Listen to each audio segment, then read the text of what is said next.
Meghalaya Deputy Chief Minister Preston Tinsong today informed that the review meeting relating to the various power projects already signed with power companies in the past few years was held today. Speaking to the media, Tinsong also said that the state government will first organize the awareness program before introducing the smart meters in the state. How can you just bring the new technology in your house? I assure them, we will make sure that, you know, before setting up or before taking any action, as far as smart meters is concerned, we will surely have a massive campaign in each and every village through their ambassador, through the competition.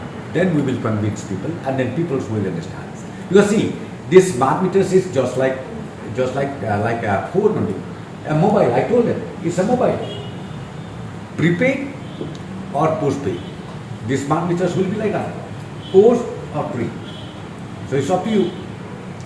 And because they even misunderstand, they thought that, by having these smart meters, suppose now there is no light, no electricity in the village, due to maybe a transformer failure or this that. They thought that smart meter, the bill will go as usual. I told them it will never do that. It will never happen like that. It's just like your phone. If you use it, it will be charged. If you don't use it, it will not be charged.